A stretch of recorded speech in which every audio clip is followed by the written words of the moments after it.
옛날 어느 마을에 뛰어난 학자가 살고 있었습니다. 그 학자는 항상 책을 손에서 놓는 법이 없었죠. 그가 독서에 힘을 쏟는다는 소문은 나라 전체로 퍼졌습니다. 그러던 어느 날 학식을 갖추고 싶어하는 한 청년이 학자를 찾아갔습니다. 그 청년은 학자에게 자기에게도 가르침을 달라고 찾아왔어요. 그러자 학자는 난 가르치지 않습니다. 학식이란 누가 누구를 가르친다고 되는 게 아닙니다. 청년은 궁금했습니다. 네? 아니, 이렇게 학식이 뛰어나신 분이 제자를 키우지 않으시겠다는 건가요? 그러자 학자는 청년을 보며 말했습니다. 책을 100번 읽으십시오. 그럼 그 뜻을 알 수 있습니다. 책을 100번 읽으면 학식이 갖춰질까요? 학자의 말에 의하면 포기하지 않고 끈기 있게 100번을 읽으면 진리를 알 수 있다고 하였습니다. 여러분들도 포기하지 않고 끝까지 열심히 책을 읽는 사람이 되길 바래요.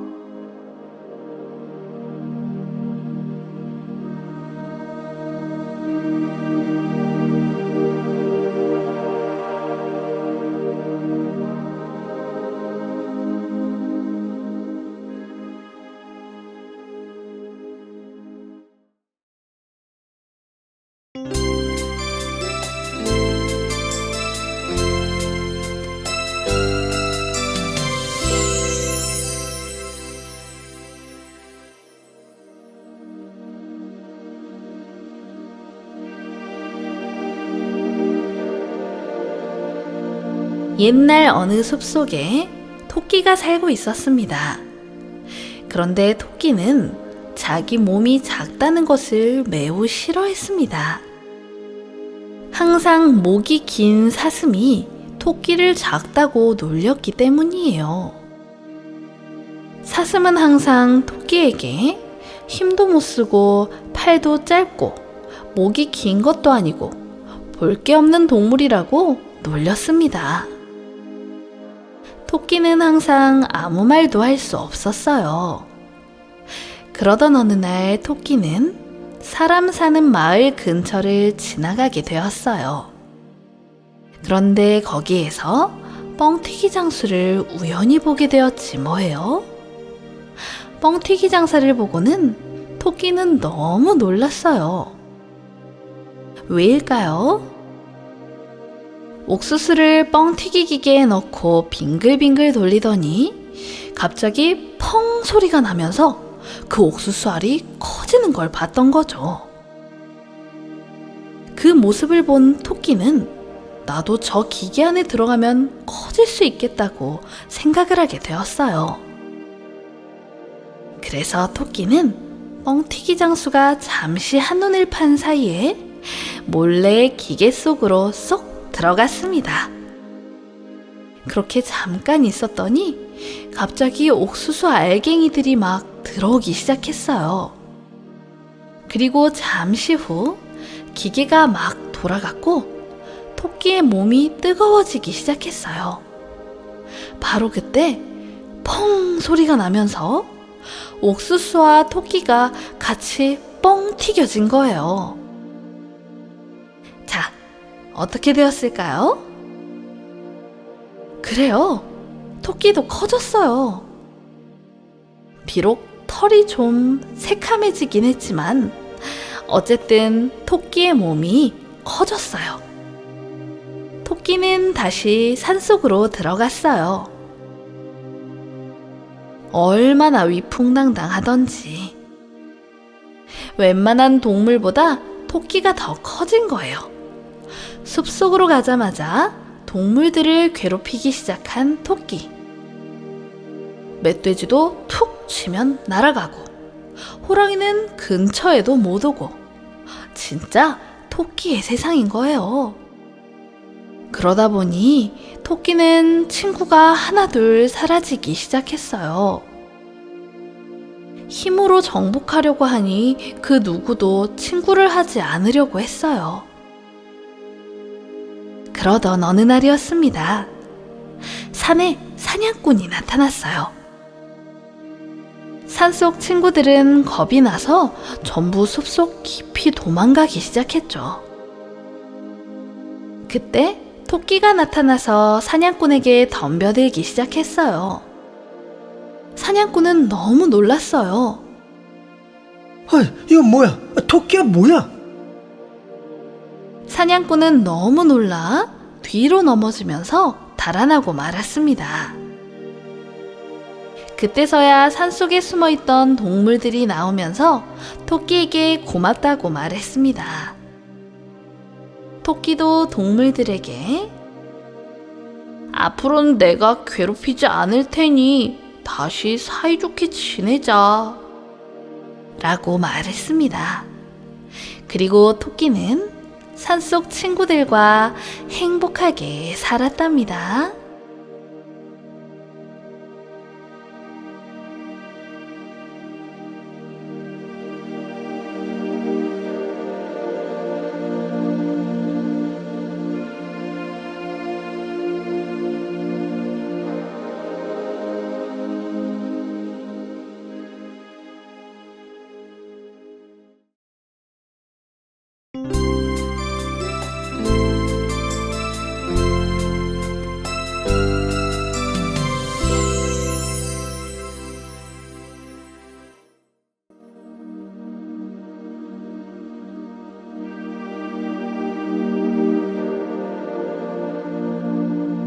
옛날 어느 마을에 배를 짜서 살아가는 남자가 있었습니다.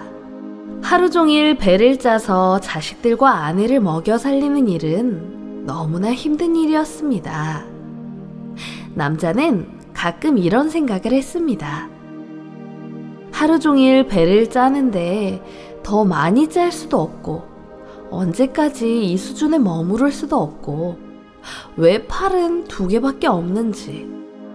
아마 팔이 2개가 아닌 4개였다면 지금 하는 일에 2배는 더 많이 할 수 있지 않을까 말이에요. 그러던 어느 날 평소처럼 배를 짜며 일을 하고 있는데 배틀에 나무 하나가 부러졌습니다. 아, 이런 게 다 속을 썩이는군. 에이구. 남자는 도끼를 가지고 산에 올랐습니다. 이 많은 나무 중에 적당한 걸 찾아서 배틀에 갈아 끼울 나무를 찾아야겠구만. 남자는 이 나무 저 나무를 둘러봤지만 적당한 나무를 찾지 못하고 있었습니다. 아, 여기 이 나무가 좋겠군. 남자는 괜찮은 나무 하나를 발견하고 도끼로 그 나무를 베려고 하였습니다. 그런데 갑자기 나무가 말을 하는 것이었습니다. 잠시만요. 아유, 깜짝이야. 왜 하필 절 선택하셔서 다른 좋은 나무가 많으니까 다른 나무를 찾아보세요. 그러자 남자가 말하길, 나무야, 미안하지만 다 찾아봤다. 그래도 네가 제일 낫다. 아무튼 날 용서해라. 조금만 참아라. 아, 잠시만요. 그러면 이렇게 해요. 절 베지 않으신다면 제가 당신의 소원을 들어드릴게요. 정말이에요. 그게 정말이냐? 물론이죠. 소원이 뭔지 말씀해보세요. 그럼 나의 팔을 4개로 만들어주라. 해줄 수 있니? 네, 좋아요. 집에 가시고 배틀 일을 하시다 보면 팔이 4개가 되어 있을 거예요. 사내는 다른 나무를 베어가지고 집으로 왔습니다. 그리고 배틀을 고친 뒤 일을 시작했습니다. 그런데 이게 웬일입니까? 정말 팔이 4개가 된 거예요. 우와, 이제야 됐군. 세상에. 사내는 배틀 짜는 일을 평소보다 2배나 더 빨리 하게 되었습니다.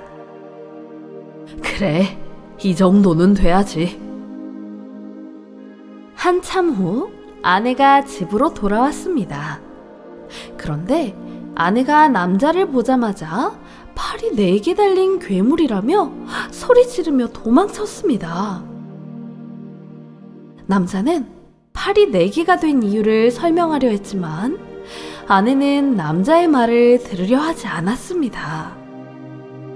아내는 마당에 있는 커다란 몽둥이를 가져와서는 남편에게 마구 휘두르며 집 밖으로 내쫓았습니다. 집 밖으로 나오게 된 남자는 어리둥절하였습니다. 주위 사람들이 모두 자기를 쳐다보기 시작했습니다. 아니, 저거 뭐야? 사람이야? 괴물이야? 정말 희한한데? 아무래도 괴물 같으니 붙잡아서 혼을 내줘야겠어. 사람들은 남자를 괴물로 착각하고 공격하려 했습니다. 남자는 다시 숲속의 나무에게로 갔습니다. 나무야. 미안하지만 아까 다시 팔이 2개인 상태로 날 돌려놓아 줄 수 있겠니? 내가 너무 욕심이 많았다. 그냥 원래대로만 해다오. 그러자 나무는 남자에게 말했어요. 알겠어요. 하지만 조건이 있어요. 내 밑에 땅을 보세요. 잡초들이 많아요. 이 잡초들이 내가 먹을 것을 빼앗기 때문에 제가 자랄 수가 없거든요. 그러니 매일 와서 잡초를 베어주세요. 알았다. 그런 거면 내가 매일 와서 해줄게. 좋아요. 이제 마을로 내려가세요. 집에 도착하다 보면 팔이 원래대로 2개가 되어 있을 거예요. 남자가 마을로 도착할 때쯤 팔은 원래대로 2개가 되어 있었습니다. 마을 친구가 남자에게 말했어요. 이봐, 자네 어딜 갔다 오나? 아까 전에 자네하고 비슷하게 생긴 괴물이 마을에 왔다 갔다 했어. 남자는 아무 말 없이 집으로 들어갔습니다. 내가 너무 욕심을 부린 건가? 허황된 꿈을 생각하다가 이렇게 혼이 나는구만.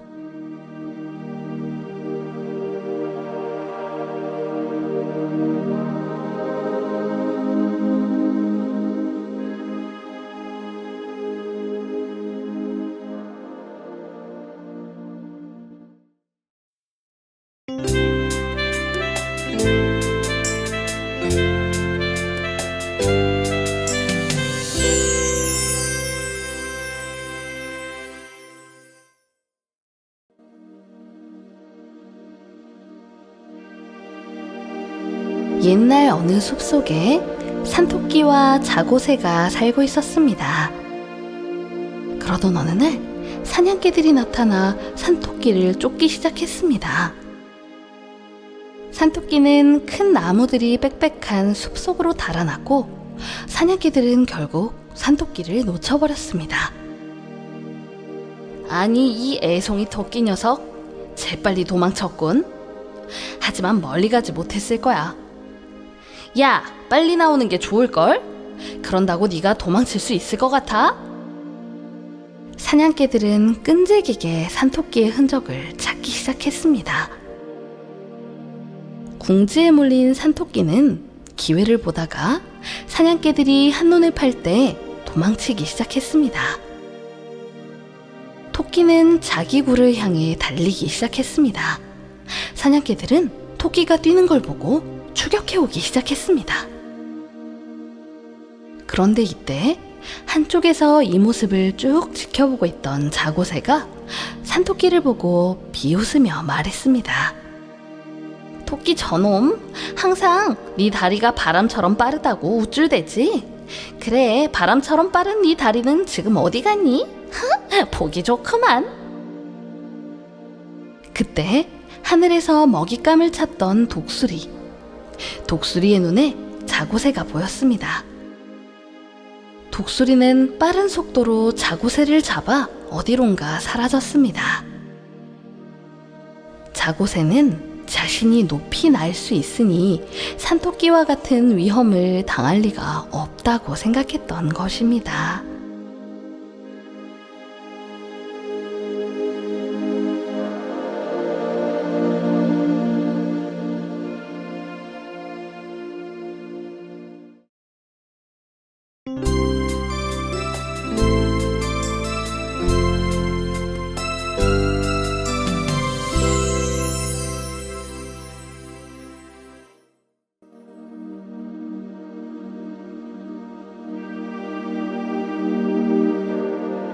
옛날 어느 마을에 새로운 사또가 부임하였습니다.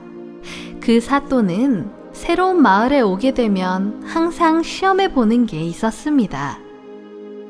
이 마을 사람들이 얼마나 정직한가를 시험해 봐야겠군.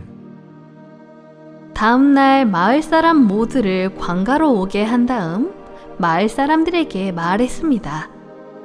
자, 여기 고씨를 받아가도록 해라. 그리고 1년이 지난 후 가장 아름답게 가꾼 사람에게 내가 큰 상을 내리겠다. 내가 준 씨앗만으로 가꿔야 한다. 큰 상을 주겠다는 말에 마을 사람들은 귀가 솔깃해졌습니다. 그리고 너도 나도 꽃씨를 받아들고 열심히 가꾸려고 노력했습니다. 그렇게 1년이 지났습니다. 마을 사람들은 저마다 예쁘게 가꾼 꽃이라며 사또에게 보여주었습니다. 그리고 모두 사또에게 상을 받고 싶어 하였습니다. 하지만 이게 웬일인가요? 사또의 표정이 좋지 않았습니다. 아, 이럴 수가. 마을 사람들의 마음씨가 이것밖에 되지 않는가. 사또의 표정은 매우 어두웠습니다. 그런데 그때 어린 소년이 화분을 들고 사또를 찾아왔습니다. 그리고 소년은 사또에게 말했습니다. 사또께서 주신 꽃씨로 1년 동안 정성을 다해 물을 주고 키웠지만 도저히 싹이 나지 않았습니다. 제가 부족했나 봅니다. 소년은 꽃이 피지 않은 화분만 들고 있을 뿐이었습니다. 그때 사또가 하하, 그래, 바로 너구나. 내가 찾던 그 정직한 사람, 큰 상을 받아야 할 사람. 네? 무슨 말씀이신지요? 내가 사람들에게 나눠준 꽃씨는 끓는 물에 넣었던 것이다. 당연히 싹이 자라지 않는 게 맞는 것이다. 그러니 오늘 꽃을 잘 가꿨다고 꽃을 들고 온 자들은 다 거짓말쟁이들이다. 이 마을에 정직한 사람이 하나 있긴 하구나. 내가 너에게 큰 상을 내리겠노라.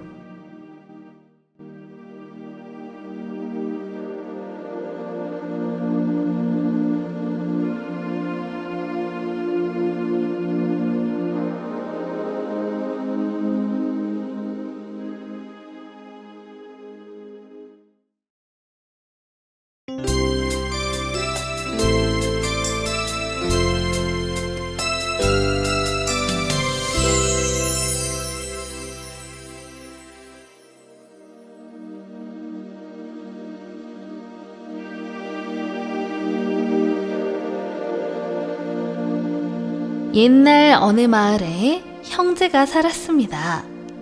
두 형제 중에서 형은 욕심 많고 마음씨가 참 못된 형이었고, 동생은 순수하고 착했어요.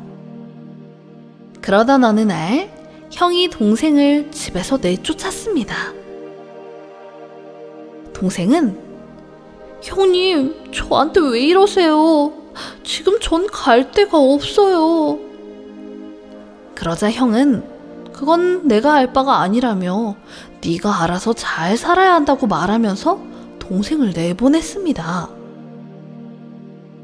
동생은 어쩔 수 없이 이리저리 떠돌아다니다가 배를 타고 어떤 섬으로 들어가게 되었어요. 그리고 그곳에서 집을 짓고 살아가기로 했습니다. 집을 지으려면 땅을 먼저 파야 하기에 열심히 땅을 파고 있는데 갑자기 땅이 움직이더니 펑 소리와 함께 도깨비가 나타난 게 아니겠어요? 동생은 너무 놀라서 도망가려 했습니다.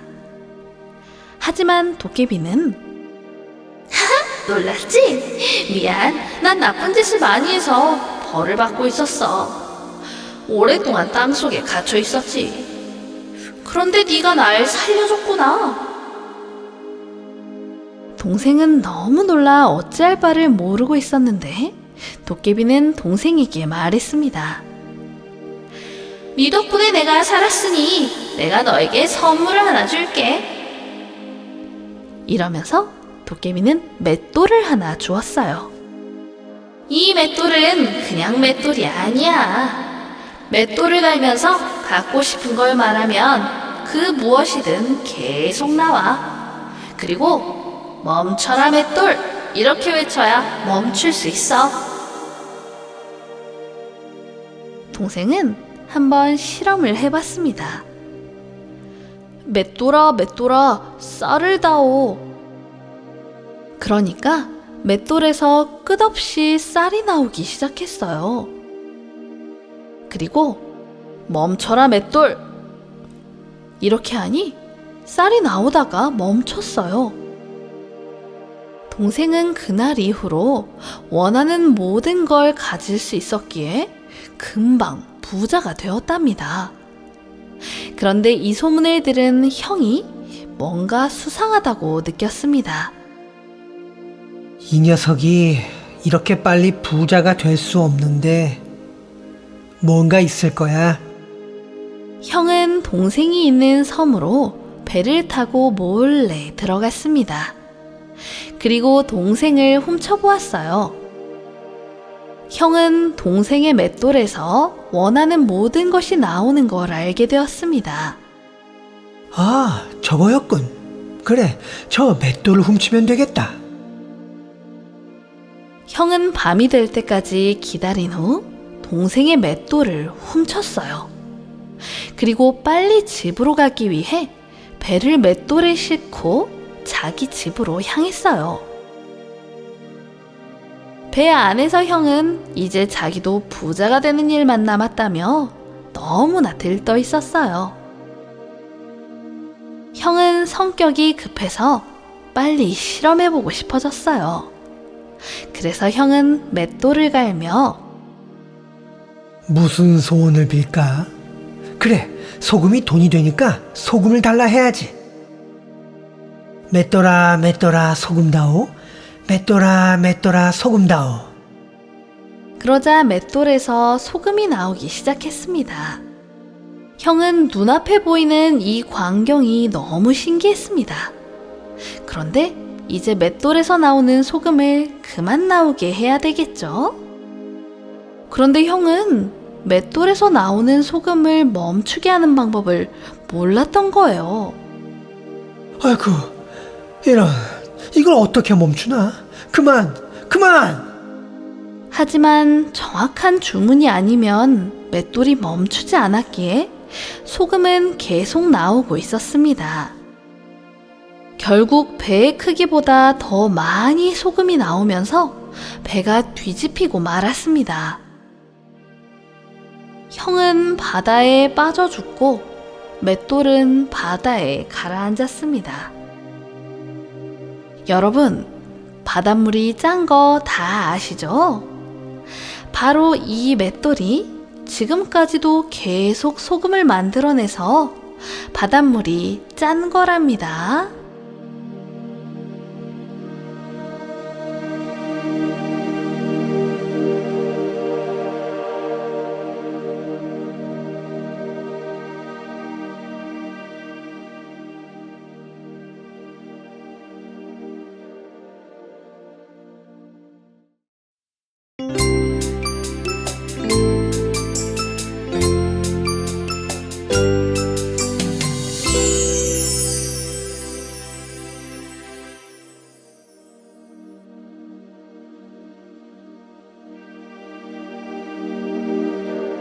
옛날에 어느 한 청년이 살고 있었습니다. 어느 날 청년은 마차를 끌고 시골길을 따라가고 있었습니다. 그러다가 그만 마차 바퀴가 웅덩이 속에 깊게 빠지고 말았습니다. 어이쿠 이런, 어떻게 하지? 청년은 너무 놀라 자신의 마차 옆에 서서 그냥 마차를 바라만 보고 있었습니다. 청년은 한참을 바라보다 하늘을 보며 외쳤습니다. 신이시여, 오셔서 저 좀 도와주소서. 이 웅덩이에 빠진 바퀴를 어찌해야 합니까? 잠시 후 하늘에서 신이 내려왔습니다. 신이시여, 저를 도우러 오셨군요. 어서 도와주세요. 그러자 신은 청년을 보며 이야기했습니다.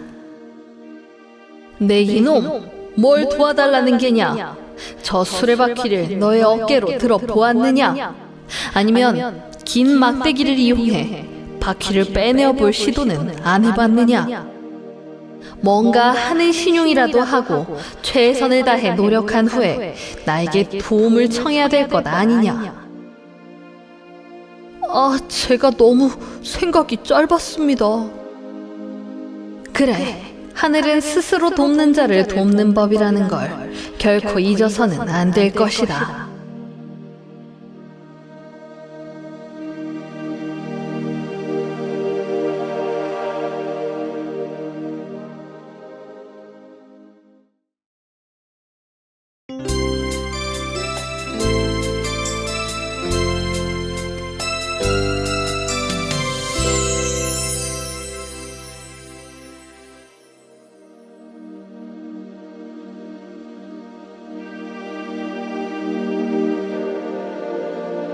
아주 먼 옛날 어느 마을에 착한 나무꾼이 살고 있었습니다. 그 나무꾼은 홀로 어머니를 모시고 살고 있었어요. 그런데 홀어머니는 깊은 병이 있어서 자주 아팠어요.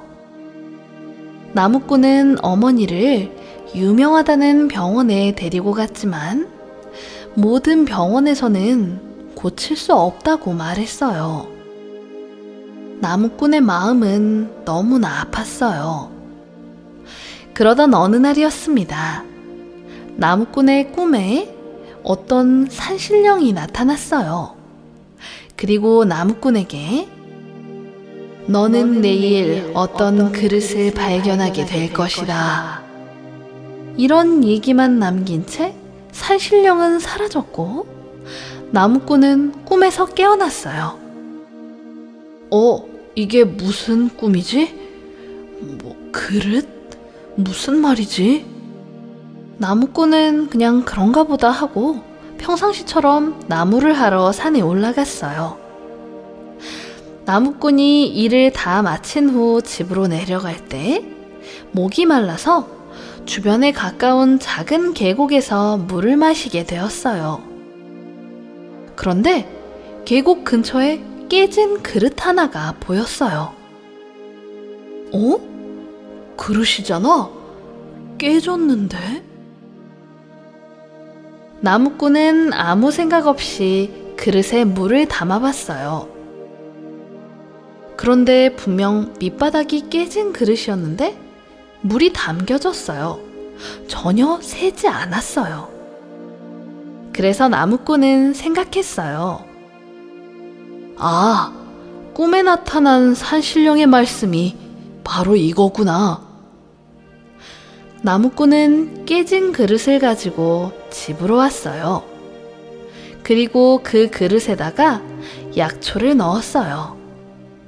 그랬더니 약초가 산삼으로 변하는 거지 뭐예요? 결국 나무꾼은 산삼을 한 달 동안 어머님께 드렸고 어머님은 건강을 되찾을 수 있게 되었어요. 그래서 나무꾼과 어머니는 행복하게 살았답니다.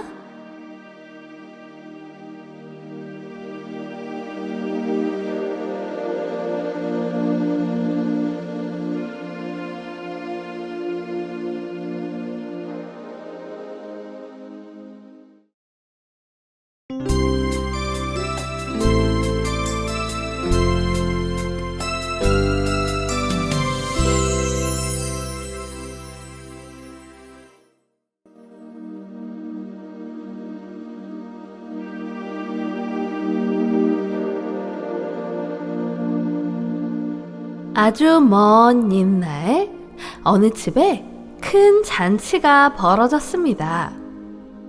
마음씨 좋은 주인은 하인들에게 술 한 잔씩을 나눠주었습니다. 하인들은 술을 마시려 했는데 양이 너무 적었습니다. 그러자 한 하인이 이보게들 너무 술의 양이 적지 않나? 우리에게 준 술을 하나로 합치면 좀 양이 괜찮을 것 같은데.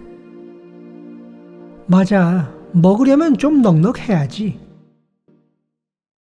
그렇지. 그래서 말인데 우리 내기하는 게 어떨까? 우리가 각자 땅바닥에 뱀을 먼저 그린 사람이 여기 술을 다 먹는 걸세. 어떤가? 그러지 뭐. 좋네. 결국 하인들은 땅바닥에 뱀을 그리기 시작했습니다. 조금 지나자 제일 먼저 뱀을 그린 하인이 자, 내가 먼저 다 그렸다.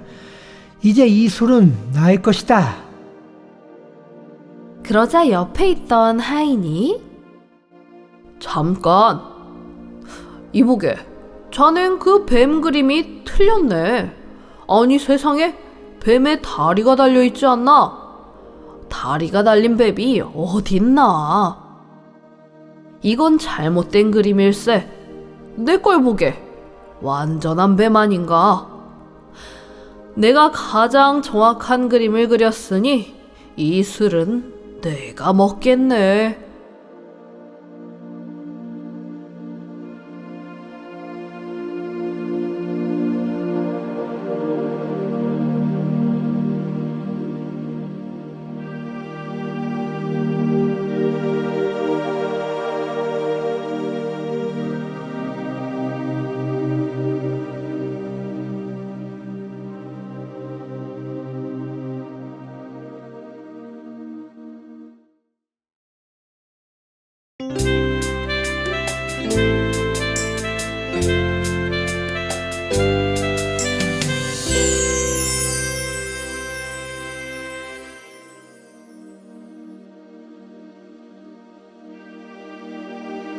옛날 두 딸과 함께 살던 아버지는 딸들을 시집 보내게 되었습니다.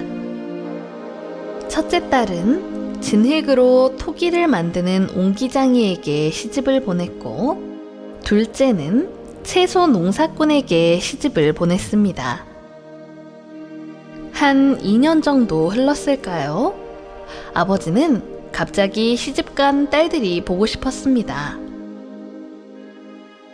오랜만에 딸들의 얼굴을 보러 첫째 딸 옹기장이의 집을 찾아갔습니다. 아버지는 사랑이 가득한 목소리로 요즘 어떻게 지내느냐고 물어보았습니다. 딸은 아버지에게 저야 잘 지내죠. 딱 한 가지 소원이 있긴 한데 날마다 해가 떠서 이 옹기들이 빨리 말랐으면 좋겠어요. 아버지는 딸을 보며 그래, 그렇구나. 해 뜨는 날이 많아지길 기도하마. 그리고 며칠 후 아버지는 둘째 딸의 집을 찾아가 어떻게 지내느냐고 물었습니다. 둘째 딸은 저야 뭐 잘 지내요. 그런데 걱정이 하나 있어요. 하나님께서 비를 좀 많이 내려줘서 채소들이 물을 흠뻑 마실 수 있었으면 좋겠어요. 작년에도 비가 너무 안 와서 채소 농사 망칠 뻔했어요. 아버지는 살짝 미소를 지으며 말했어요. 네 언니는 날마다 날이 맑았으면 좋겠다고 하고 너는 날마다 비가 내렸으면 좋겠다고 하니 나는 너희들을 위해서 어떻게 기도해야 좋을까? 하하.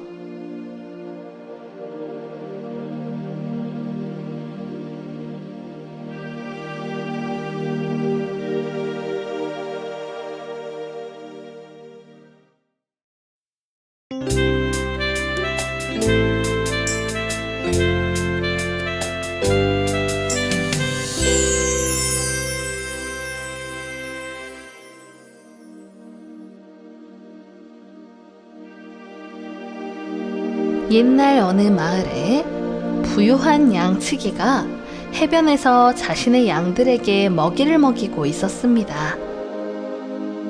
그는 양을 키워 버는 돈에 만족했으며 생활은 유쾌하고 자유로웠습니다.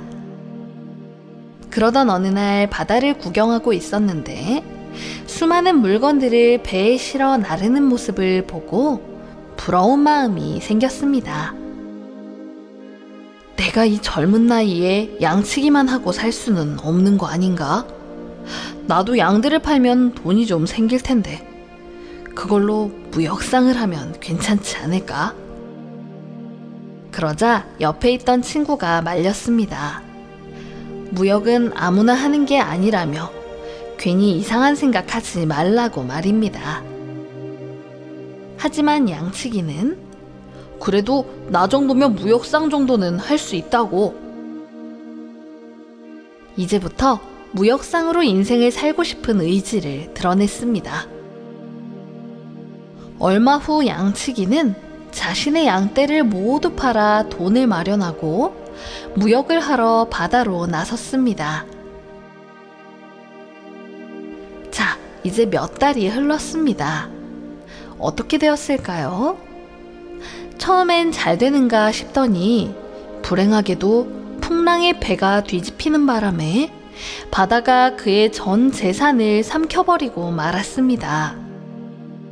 부유했던 양치기는 한순간에 빈털터리가 되어 다른 사람의 양을 대신 키우는 일을 하게 되었습니다. 아, 이럴 수가. 정말 열심히 했는데. 아휴. 이제 그는 시골의 평범한 양치기일 뿐이었습니다. 세월이 흘러 돈을 모은 그는 다시 양들을 사들였죠. 예전처럼 자기 양을 키우며 유쾌한 삶을 살고 있었습니다. 그러던 어느 날 바람 한 점 없이 고요하고 잔잔한 바다에 배 몇 척이 물건을 실어 나르는 모습을 보게 되었습니다. 하지만 양치기는 예전과 달리 바다 쪽으로 눈길도 주지 않았답니다.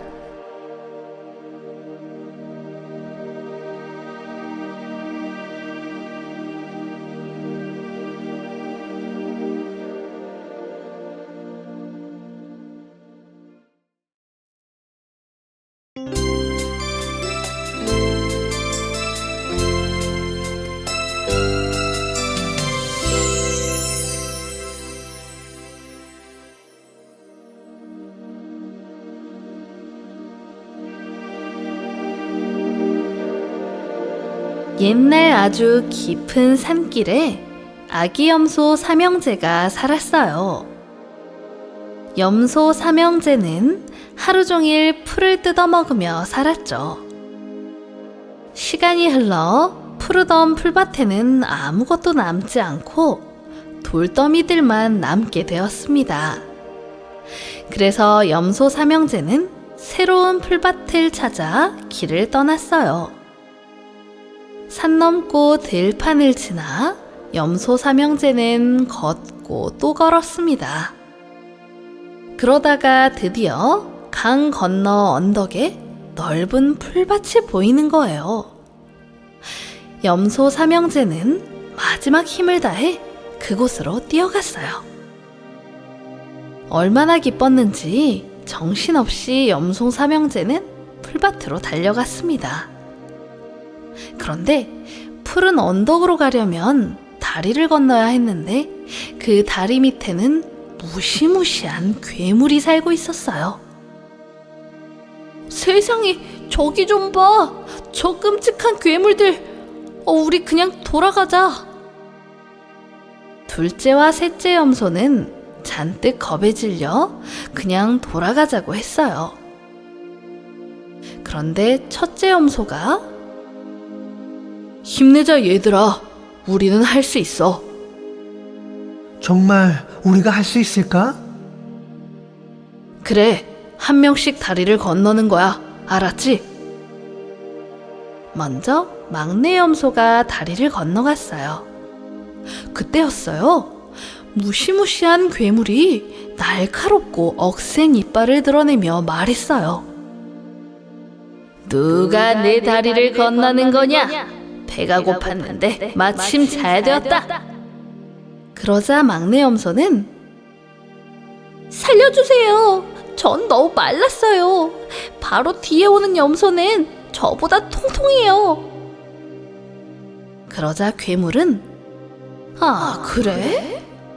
좋아. 통통한 염소를 기다려야지. 넌 그냥 지나가렴. 그렇게 막내 염소가 지나가고 둘째 염소가 다리를 건너게 되었어요. 역시 괴물은 어디 통통한 염소 좀 먹어보자. 이리 와라. 그러자 둘째 염소는 살려주세요. 저는 너무나 말랐어요. 바로 뒤에 나보다 더 크고 통통한 염소가 지나갈 거예요. 뭐? 더 통통하고 크다고? 그럼 그 염소를 먹어야겠군. 막내와 둘째 염소가 무사히 다리를 건넜습니다. 자, 이제 첫째 염소만 남았죠? 과연 어떻게 되었을까요? 첫째 염소가 다리를 건너려는데 역시 또 괴물이 나타나서 어디 통통하고 큰 염소를 잡아먹어야겠다. 이러자 첫째 염소가 잔뜩 힘을 모아 튼튼한 뒷발로 괴물의 턱을 받아버렸어요. 괴물은 억 하는 소리와 함께 사라졌지 뭐예요? 염소 삼형제는 무사히 푸른 언덕으로 올라왔습니다. 그리고 삼형제는 싱싱한 풀을 마음껏 먹으면서 오래오래 행복하게 살았답니다.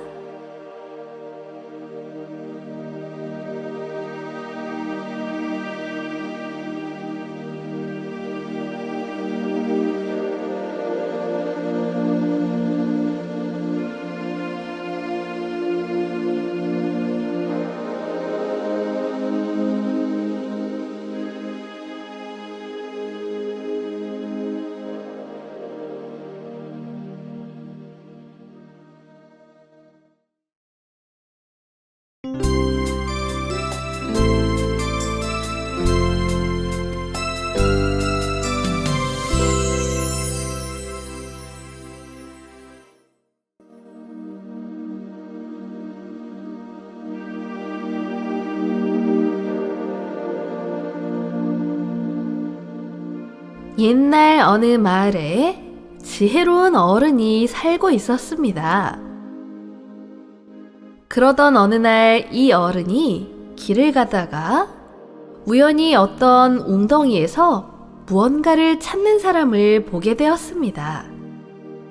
아니, 지금 거기서 뭘 찾고 있나요? 네, 실수로 이 웅덩이에 엽전 한 양을 떨어뜨렸는데 아무래도 잊어버린 것 같습니다. 같이 찾아줘야겠군요. 아닙니다. 벌써 1시간째 찾고 있었습니다. 지금까지 제가 못 찾는 걸 보면 그냥 포기하는 게 나을 겁니다. 그렇게 사내는 엽전 찾는 걸 포기하고 집으로 돌아가 버렸습니다. 그러자 이 어른은 마을로 가서 일꾼들을 10명 정도 모집하였습니다. 그리고는 웅덩이로 내려가서 이 웅덩이의 물을 모두 퍼내라고 하였습니다. 그러면 엽전 한 양을 발견하게 될 것이라고 했죠. 그걸 찾는 것이 일이라고 말했어요. 일꾼들은 당황했습니다. 네? 아니, 엽전 한 양을 찾으려고 이 물을 다 퍼낸다고요? 그렇소. 일 한 값으로 한 사람당 2냥씩 가져가게 될 것이오. 일꾼들은 좀 어리둥절했습니다. 하지만 한 사람당 2냥씩 준다 하니 열심히 일을 하였습니다. 몇 시간 후 웅덩이 물을 다 떠내자 엽전 한 냥이 발견되었습니다. 그리고 어르신은 일꾼들에게 한 사람당 2냥씩을 주었습니다. 그러자 일꾼 중 한 명이 물었습니다. 어르신, 정말 궁금한데요. 어째서 이 한 냥을 찾으려고 우리 일꾼들에게 2냥씩을 줘가며 찾으려고 하셨나요? 어르신은 이렇게 말했습니다. 그건 말일세. 만약 이 엽전 한 냥을 그냥 웅덩이 속에 두었다면 영원히 이 땅에 묻히고 말 걸세. 그러나 생각해보게. 이 나라의 쇠붙이가 모자라는 건 다 알고 있는 일 아닌가? 그렇다면 우리나라에 손해가 가게 된다네. 또한 당신들에게 일을 시키면 당신들은 돈을 받고 가정에 보탬이 되지 않겠나? 크게 보면 이 나라에 이익이 되는 게 아닌가?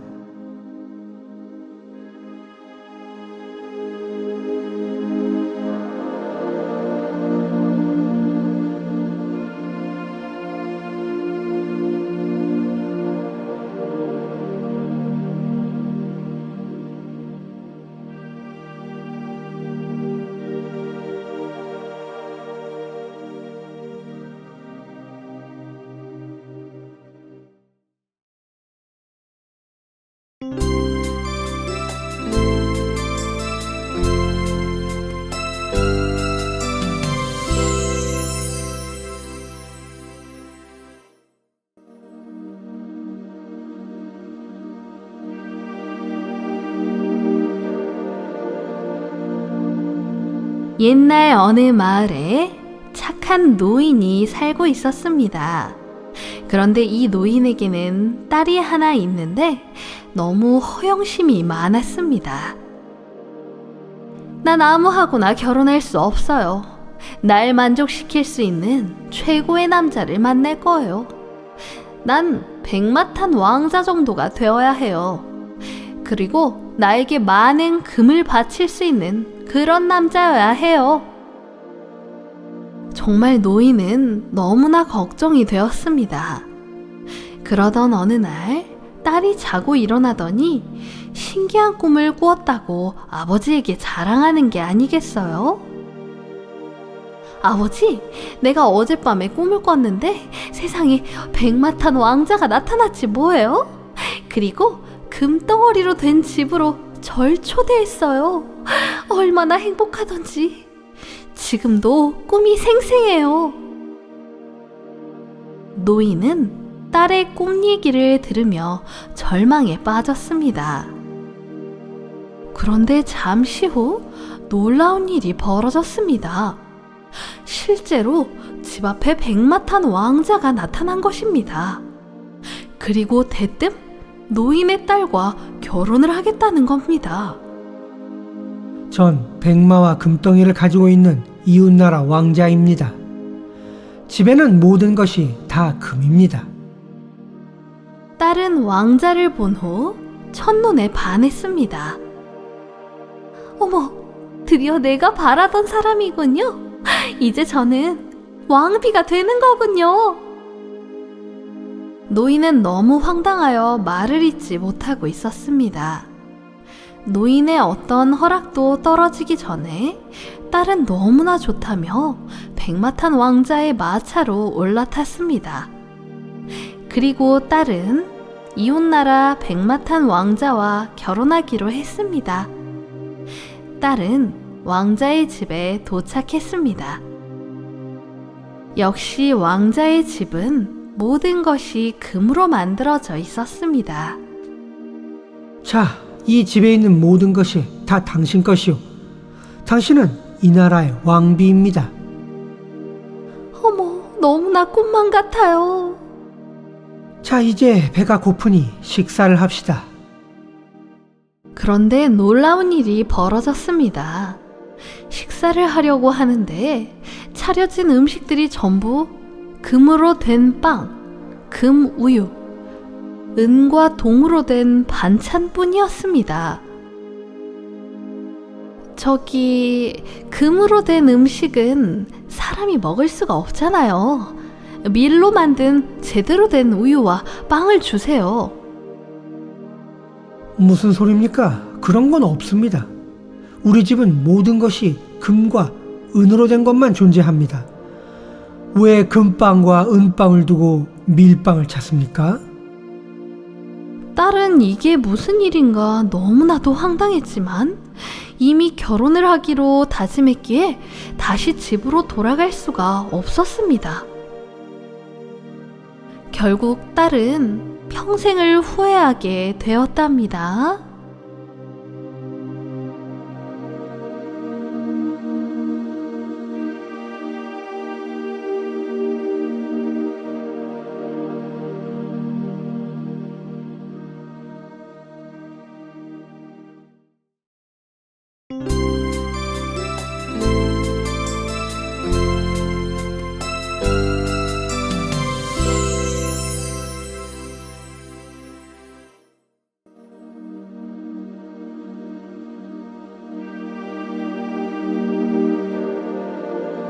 옛날 어느 나라에 왕이 살고 있었습니다. 왕은 나이가 들자 고민이 생겼습니다. 이제 왕의 후계자를 정해야 할 텐데 세 아들 중 누구를 후계자로 삼아야 할지 말입니다. 왕은 세 아들 중에 누가 가장 현명한가를 알아보기 위해 한 가지 생각을 해냈습니다. 왕은 아들 셋을 불렀습니다. 내가 꽃씨를 줄 터이니 3년 뒤에 이 꽃씨를 가지고 오너라. 왕자들은 고민에 빠졌습니다.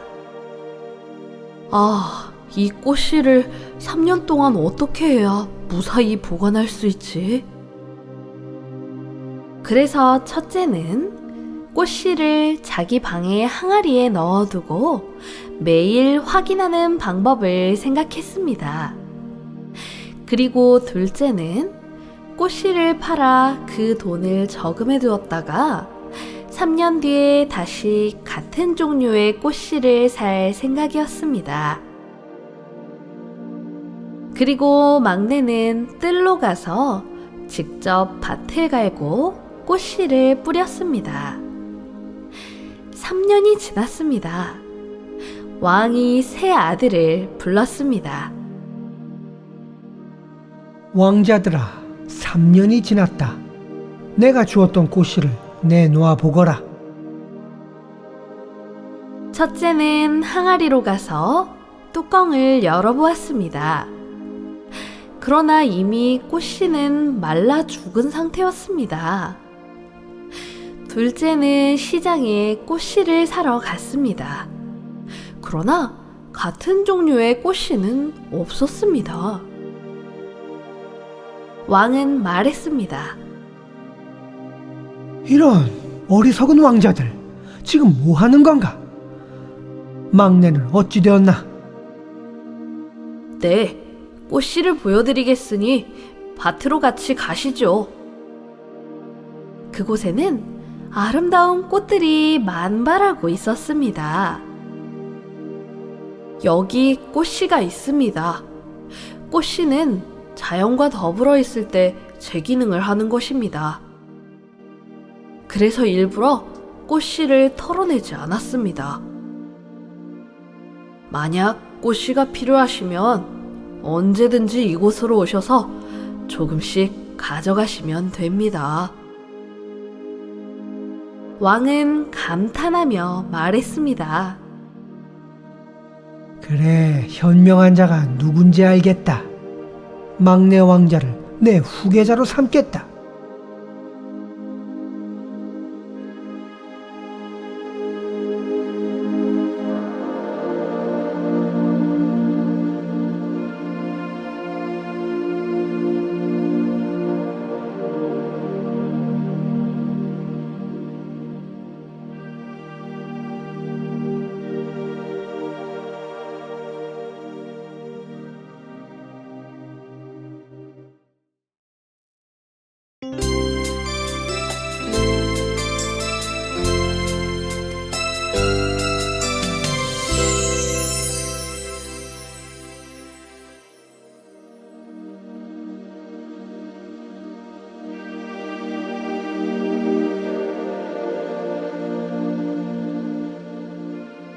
옛날 어느 마을에 마음씨 착한 할머니가 살고 있었습니다. 이 할머니는 매일매일 부처님께 기도를 잘 드렸고 주위에 어려운 사람도 많이 도와주었습니다. 마을 사람들 모두가 이 할머니를 참 좋아했어요. 그러던 어느 날이었어요.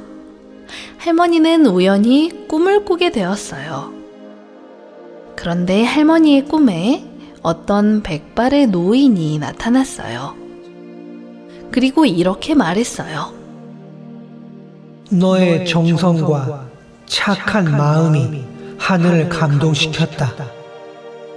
자고 일어나면 옆에 돌이 하나 있을 것이다. 이 돌을 집 대문 밑에 잘 묻어 놓아라. 그러면 좋은 일이 생길 것이다. 할머니는 꿈에서 깼습니다. 이게 무슨 꿈인가 싶었어요.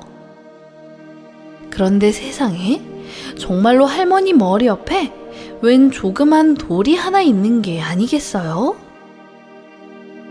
그래서 할머니는 그 돌을 가지고 꿈에서 백발의 노인이 말한 것처럼 집 대문 밑에 그 돌을 묻었어요. 그리고 다음날 대문 앞에 가보니 쌀이 가득 놓여 있는 게 아니겠어요? 다음날도 그 다음날도 쌀이 많이 놓여 있었어요. 할머니는 너무나 좋아했어요. 그리고 얼마 가지 않아 할머니는 큰 부자가 되었어요. 그런데 시간이 흐른 후 할머니는 변하기 시작했어요. 부처님께 기도도 안 드리고 사람들과 함께 나누거나 도왔던 일들을 이제 하지 않았어요. 그러던 어느 날 할머니는 꿈을 꾸었어요. 꿈에서 예전에 나왔던 백발 노인이 할머니에게 당신은 초심을 잃었네. 기도도 열심히 하고 주위 사람들을 돌봤던 당신은 이제 변했네. 다시 모든 걸 원래대로 만들겠네. 할머니는 꿈에서 깨어나 집의 대문으로 가보았습니다. 그런데 세상에 매일매일 있었던 쌀도 이제 보이지 않게 되었고 부자가 되어 큰 집을 지었는데 다시 예전의 허름한 집으로 되돌아와 있었습니다. 할머니는 지난날을 반성하며 다시 부처님께 기도도 열심히 드리고 마을 사람들과 같이 나누고 베푸는 인생을 살았답니다.